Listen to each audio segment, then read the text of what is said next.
Itu kenyataan Ketua Pengarah Lembaga Pelesenan Tenaga Atom Negara AELP Dato' Abdul Aziz Raja Adnan. Menurut beliau ada perbezaan ketara antara radiasi dari sumber semula jadi seperti tanah dan batu dan yang dihasilkan ciptaan manusia.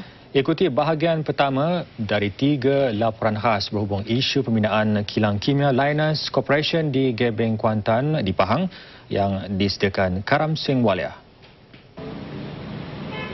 Penentangan terhadap projek pembinaan kilang pemprosesan logam tanah jarang Lynas Corporation di kawasan pedestrian Gebeng bermula sejak 2009 hinggalah kini. Ia gara-gara tuntutan parti pembangkang bahawa pengoperasian kilang terbabit akan mengancam kesihatan dan keselamatan penduduk Kuantan serta alam sekitar. Kaedah digunakan amat mudah. Racuni pemikiran penduduk dengan fakta dan maklumat tidak tepat seperti status kilang terbabit adalah loji nuklear sama seperti di Fukushima, Jepun yang dilanda bencana kebocoran sinaran radioaktif. Saya pernah ditipu oleh pihak-pihak tertentu, terutama oleh pihak-pihak yang tidak berpuas hati, yang menyebarkan risalah-risalah menunjukkan ada orang cacat, ada anak-anak yang dilahirkan cacat, ibu mengandung yang menjadi cacat kerana kimia ni. Namun pembohongan pihak terbabit terbongkar apabila Muhammad Zelan ke tapak binaan kilang Lynas. Saya dapati kilang belum pun wujud lagi. Macam mana orang nak cacat? Itu soalan saya kepada orang yang membuat propaganda. Kilang belum diwujudkan lagi, baru ada tapak. Kimia belum ada lagi di sini. Macam mana pula orang cacat? Menurut Ketua Pengarah Lembaga Pelesenan Tenaga Atom AELB Raja Dato' Abdul Aziz Raja Adnan, orang ramai sengaja ditakut-takutkan mengenai radiasi dari kilang Lynas oleh pihak tidak bertanggungjawab. Sinaran yang diterima oleh orang awam adalah amat kecil sekali, amat kecil lagi. Kalau dibandingkan dengan kalau seseorang itu terdedah dan lalu di kilang Lynas itu, ini sama seperti mengambil satu X-ray di dalam 100 tahun. Tambah beliau, orang ramai sentiasa terdedah kepada sinaran radiasi tanpa menyedarinya. Di dalam matahari itu yang mengeluarkan sinaran. Dan jika kita naik kapal terbang umpamanya lebih dekat maknanya lebih dekat kepada matahari, maka kita akan menerima lebih sinaran. Dan bila kita di atas bumi kurang sinarannya. Justru adalah tidak menghairankan apabila kajian menunjukkan kru pesawat antara yang paling berisiko terdedah kepada sinaran radiasi iaitu 9 milisievert setahun berbanding dengan tahap keselamatan bagi umum iaitu 1 milisievert setahun. Saya turut ditunjukkan beberapa sampel bahan semula jadi untuk diambil ukuran radiasinya. Seperti anda boleh melihat, ada sinaran radioaktif di dalam tanah biasa pun.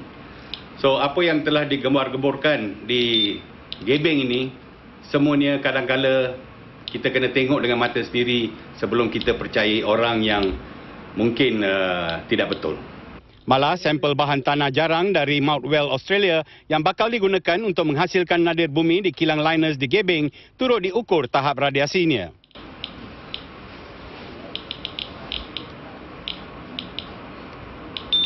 Okey, 317.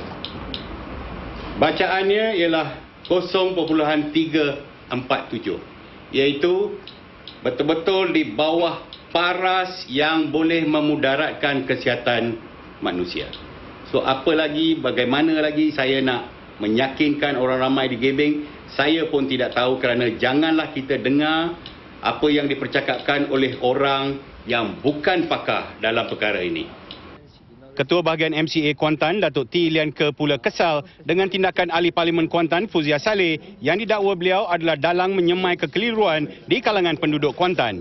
Saya boleh cabar YB Fuzia tidak bertanggungjawab sebagai Ahli Parlimen Kuantan apabila beliau memprovokasi dan menyemarakkan api kebencian semata-mata mahu merisikokan keselamatan rakyat dan warga Kuantan untuk pergi ke demonstrasi jalanan.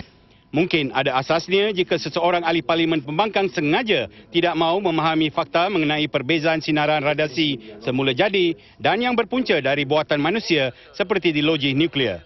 Lantas saya ke pejabat perkhidmatan Fuzia Saleh untuk mencari kebenaran.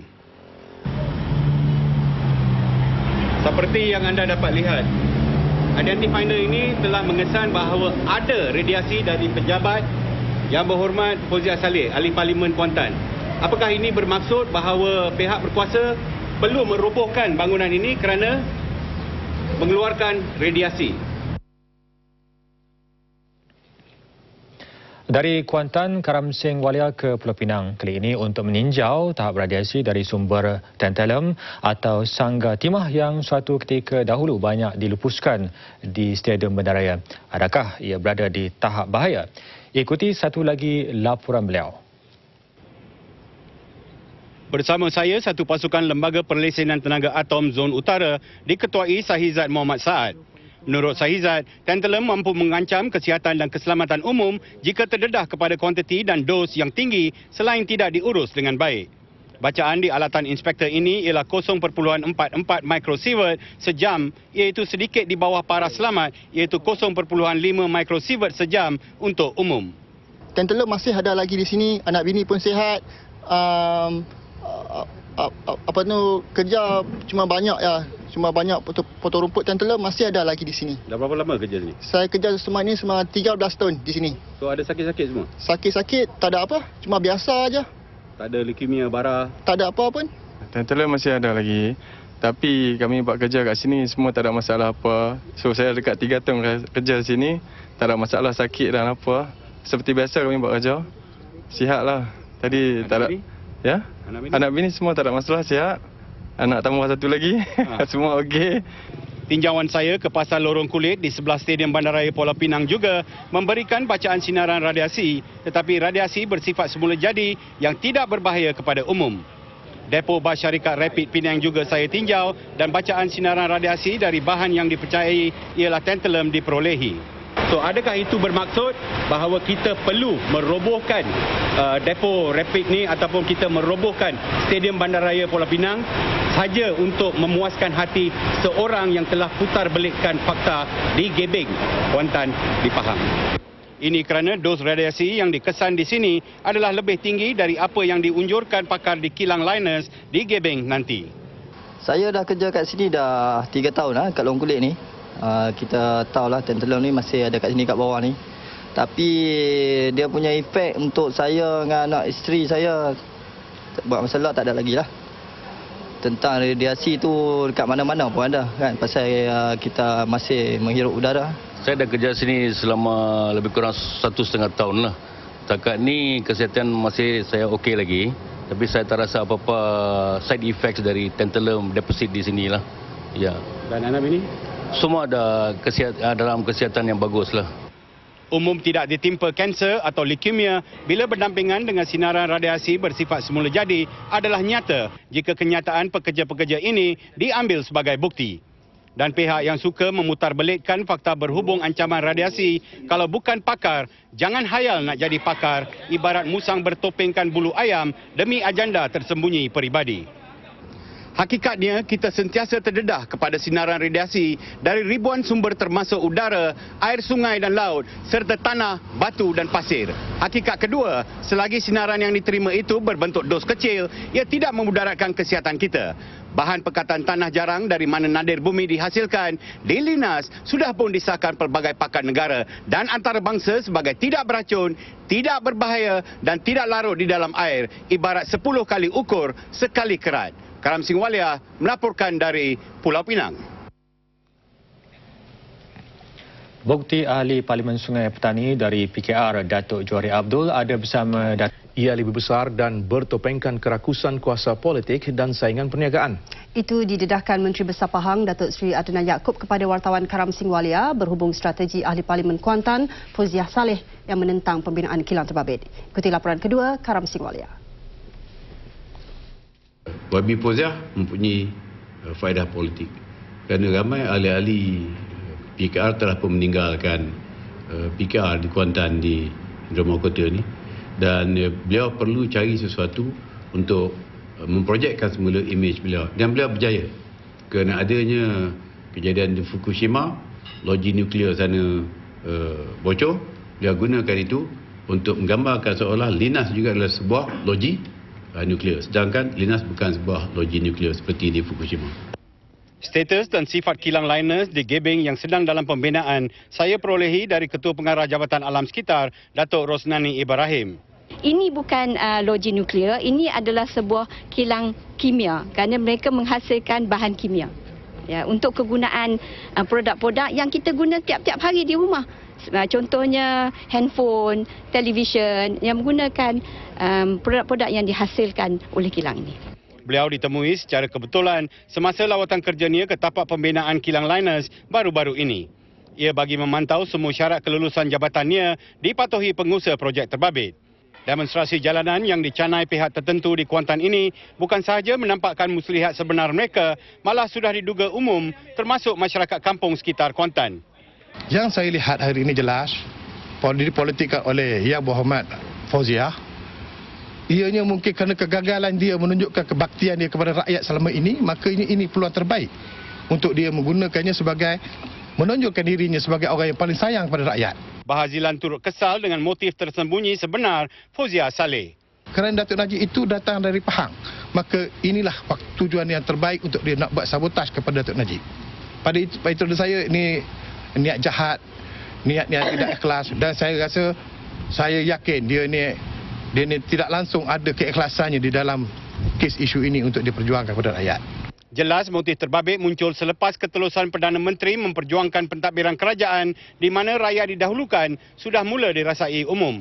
Kerajaan telah putuskan bahawa pertamanya kita tak akan kompromi dari segi keselamatan dan kesihatan rakyat. Kepentingan keselamatan dan kesihatan rakyat itu kita letakkan sebagai keutamaan yang tertinggi. Bukan faktor kita hendakkan projek itu. Tidak. Kebimbangan masyarakat Cina Kuantan bahawa nilai hartanah mereka akan susut akibat kilang liners di Gebeng lebih 25 km jauh di Sangkal, ahli kimia kelahiran Kampung Cengal Lempung ini. Sumber radiasi yang dihasilkan oleh linas itu adalah lebih kurang dalam 0.002. Itu sangat, actually dia punya radiator itu sangat orang kata tidak dapat pergi jauh. Di situ sahaja sebenarnya. So saya tak orang kata percaya yang sumber radiasi ni boleh orang kata pergi jauh sehingga satu seluruh pada Kuantan ke apa, disebabkan nilai dia sangat kecil. Syarul yang berkelulusan sarjana kejuruteraan kimia dan teknologi nano sudah pun ditawarkan bekerja di kilang liners sebagai jurutera penyelidikan dan teknologi.